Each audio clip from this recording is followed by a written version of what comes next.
ஓம் ஸ்ரீராம ராம ராமேதி ரமே ராமே மனோரமே சகசிரநாம தத்துல்யம் ஸ்ரீராம நாம வராணனே. உலகம் யாவையும் தாமுழா வாக்கலும் நிலைபெறுத்தலும் நீக்கலும் நீங்களா அழகிலா விளையாட்டுடையார் அவர் தலைவர் அன்னவர் சரண் நாங்களே. எத்திர எத்திர ரகுநாத கீர்த்தனம் தத்திர தத்திர கிருத்தமாஸ்தகாஞ்சலிம் வாஷ்பவாரி பரிபூர்ணலோச்சனம் மாருதிம் நமது ராட்சசாந்தகம்.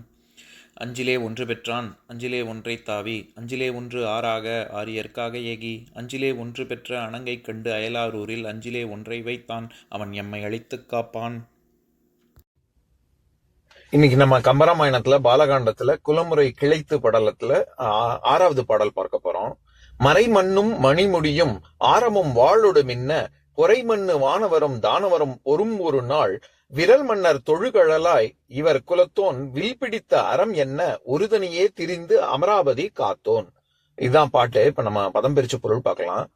விரல் மன்னர் வெற்றியையுடைய அரசர்கள், தொழுகழலாய் பலரும் வணங்குகிற அடிகளையுடையவனே, பொறை மண்ணு பொறுமை மிக்க வானவரும் தேவர்களும், தானவரும் பொறுமையற்ற அரக்கர்களும், பொறும் ஒரு நாள் முன்பு ஒருவரோடு ஒருவர் போர் செய்த ஒரு காலத்தில் இவர் குலத்தோன் இந்த மைந்தர்களது குலத்தைச் சேர்ந்தவனான ஓர் அரசன் மறை மண்ணு வேத விதிப்படி முடிசூட்ட பெற்று மணி முடியும் பொருந்திய நவரத்ன முடியும் ஆரமும் மாலைகளும் வாளொடு மின்ன ஒளியோடு மின்னுமாறு வில் பிடித்த அறம் என்ன கையில் வில்லேந்திய தர்மதேவதை போல ஒரு தனியே திரிந்து தான் ஒருவனாகவே வாழும் கையுமாக தான் வானுலக சென்று சஞ்சரித்து அமராவதி காத்தோன் இந்திரனது அமராவதி நகரத்தை காத்து நின்றான் முச்சுக்குந்தன்.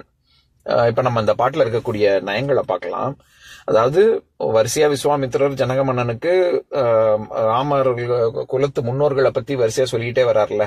அதுல ஈக்ஷ்வாகு, விகுக்ஷி, புரஞ்சயன், வேனன், பிரிது, அதுக்கப்புறம் ரொம்ப போன பாடல் சமீபத்திய உதாரணம் மாந்தாத்தா அப்படிங்கிற அரசன் வரைக்கும் பார்த்தோம். அந்த மாந்தாத்தாங்கிற அரசனுக்கு பிள்ளையாக பிறந்தவன் தான் இந்த முச்சுக்குந்தன். அவனை பத்தின வரலாறு தான் இங்க சொல்றாரு விஸ்வாமித்திரர். என்னன்னா, வானுலகத்துல அசுரர்களுக்கும் தேவர்களுக்கும் போர் நடக்கும் பொழுது அசுரர்கள் இந்த தேவர்களை விரட்டி விட்டோடனே இந்திரன் முதலான தேவர்கள் இந்த முச்சுக்குந்தன்கிற அரசனை தஞ்சம் புகுந்து அவன் மீண்டும் தனி ஒருவனாகவே அவன் சென்று அசுரர்களிடம் போரிட்டு வானுலகத்தை காத்து வந்தான். எப்ப வரைக்கும் காத்து வந்தான்? முருகன் சேனாதிபதியாக வரும் வரை காத்திருந்தான் அப்படிங்கிறது தான் வரலாறு. அதைத்தான் இந்த பாடல் மூலமாக சொல்றாரு. இதுல ரொம்ப அழகா ஒரு வரி வருது. அதாவது என்னன்னா, பொறை மண்ணு வானவரும் தானவரும் ரெண்டு பேரும் சண்டை போட்டுக்கிறாங்க, அசுரர்களும் தேவர்களும் அப்படின்னு சொல்ற இடத்துல தேவர்களுக்கு சொல்லும் பொழுது பொறை மண்ணு வானவர் அப்படின்னு சொல்லி ஒரு அடை கொடுக்கிறாரு. ஆனா அரக்கர்களுக்கு தானவர் அப்படின்னு மட்டும் சொல்லிடுறாரு. பொறை மண்ணு வானவரும் தானவரும் அப்படின்னு. இப்ப நம்ம பொதுவா இப்ப யாராவது சொல்லும் பொழுது என்னுடைய புத்திசாலியான மூத்த பையனும் இளைய பையனும் ரெண்டு பேரும் சேர்ந்து இந்த காரியத்தை பண்ணாங்க அப்படின்னு சொன்னா என்ன அர்த்தம்? மூத்தவன் தான் புத்திசாலி, இளையவன் மக்கு, அவனை போல இல்ல, இவன் கொஞ்சம் அறிவு கொஞ்சம் கம்மின்னு அர்த்தம்.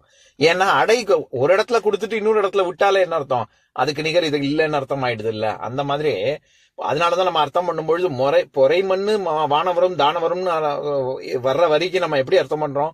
பொறுமை மிக்க தேவர்களும் பொறுமையற்ற அரக்கர்களும் அப்படின்னு அங்க சொல்லாமல் பெறப்படுது. அதுக்காக சொல்ல வந்தேன். இந்த முச்சுக்குந்தன் ஆனவன் எப்படி சென்று போரிட்டான் அப்படின்னா, இவர் குலத்தோன் மறை மண்ணு மணிமுடியும் ஆரமும் வாளொடு மின்ன வில் பிடித்த அறம் என்ன அப்படின்னு எப்படி இப்போ அப்படி அவன் சென்று முச்சுக்குந்தன் சென்று அரக்கர்களை வீழ்த்தும் பொழுது எப்படி காட்சி அளித்தான் அப்படின்னா, வாளொடு மின்ன வில் பிடித்த அறம் என்ன அப்படின்னு சொல்றாரு. ஒரு தர்ம தேவதை கையில் வில்லேந்தி சென்றால் எப்படி இருக்குமோ அப்படியாக அவன் சென்று ஒரு தனியே திரிந்து அமராவதி காத்தோன் அப்படின்னு, அமராவதியை காத்தான் அப்படின்னு. இதுல என்ன சிறப்புன்னா, எங்கேயாவது தர்ம தேவதை கையில வில் இருக்குமா? தர்ம தேவதை கையில வில் இருக்காது. ஆயுதங்கள் கஷத்திரிய தர்மத்துக்கு மரத்தை வீரர்கள் கையில தானே வில்லு, ஆயுதங்கள், வாழ் இதெல்லாம் இருக்கும். ஆனா அவன் கையில இருந்தது, அவன் ஒரு சத்திரியன் தான் இருந்தாலும் அவன் கையில இருந்த ஒரு வில்ல பாக்குற வில்லு வாழ் அதெல்லாம் பார்க்கும் பொழுது ஒரு தர்ம தேவதை கையில வில்லேந்தினா எப்படி இருக்குமோ அப்படி இருந்தது அப்படின்னு சொல்றாரு. இல்லாத ஒரு பொருளை ஓமையாக சொல்வது இல் பொருள் ஓமை. நம்ம அது ஏற்கனவே நிறைய பாடல்கள்ல கம்பராமாயணத்திலே பார்த்திருக்கோம். திருக்குறள் உதாரணம் கூட சொல்லியிருக்கேன். அதாவது அன்புடைமைங்கிற அதிகாரத்துல 8வது குறள், அன்பகத்தில்லா உயிர் வாழ்க்கை வன்பால் கண் வற்றல் மரம் தளிர்த்தற்று அப்படின்னு. ஒரு வறண்ட பாலைவனத்துல ஒரு மரம் எப்படி ஒரு பட்டமரம் எங்கேயாவது தளிர் விடுமா? அது பட்டமரம் தளிர்க்காது. அதுவும் பாலைவனத்துல, அதுவும் வெறும் பாலைவனத்துல இல்ல, வறண்ட பாலைவனத்துல. வன்பார்கண் வற்றல் மரம் தளிர்த்தற்று அப்படின்னு சொல்றாருல திருவள்ளுவர். அந்த மாதிரி எப்படி ஒரு வறண்ட பாலைவனத்துல ஒரு பட்டமரம் தளிர்க்காதோ, அந்த மாதிரி ஒரு அன்பு இல்லாத ஒருவனுடைய வாழ்க்கை அது சிறப்பாகவே இருக்காது. அப்படிங்கிறதுக்கு ஒரு இல்லாத ஒரு பொருளை எப்படி ஊமையாக சொல்றாரோ, அந்த மாதிரி இங்க கம்பர் என்ன சொல்றாரு, இவன் ஒரு தர்மதேவதை கையில வில்லேந்தி சென்ற மாதிரி இருந்தது அப்படின்னு சொல்றாரு. அப்படி நடக்க வாய்ப்பே இல்லை. இவன் அப்படின்னா என்ன சொல்ல வர்றாருன்னா, இவன் தர்மத்தை நிலைநாட்டுவதில் இவன் வல்லவன், தர்மதேவதைக்கு நிகரானவன். அதே சமயத்தில் அந்த தர்மத்துக்கு ஒரு பங்கம் வந்துடுச்சு அப்படின்னா வில்லேந்தி அதை நிலைநாட்டுவதில், கஷத்திரிய தர்மத்தை நிலைநாட்டுவதிலும் இவன் இந்த முச்சுகுந்தன் வல்லவன் அப்படின்னு சொல்ல வர்றாரு. இப்ப நான் பாட்டை இன்னொரு தடவை படிக்கிறேன் கேளுங்க. மறைமண்ணும் மணிமுடியும் ஆரமும் வாளொடு மின்ன பொறைமண்ணு வானவரும் தானவரும் பொறும் ஒரு நாள் விரல் மன்னர் தொழுகழலாய் இவர் குலத்தோன் வில் பிடித்த அறம் என்ன ஒரு தனியே திரிந்து அமராவதி காத்தோன். இன்னொரு நாள் இன்னொரு பாட்டு பார்க்கலாம்.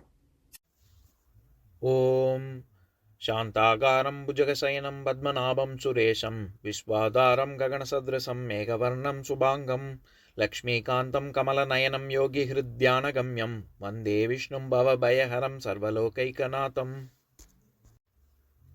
உம்பரோடு இம்பர்காரும் உலகம் ஓர் ஏழும் ஏழும் எம்பெருமான் என்று ஏத்தி இறைஞ்சி நின்று ஏவல் செய்ய தம்பியரோனும் தானும் தருமமும் தரணி காத்தான் அம்பரத்து அனந்தர் நீங்கி அயோத்தியில் வந்த வள்ளல்.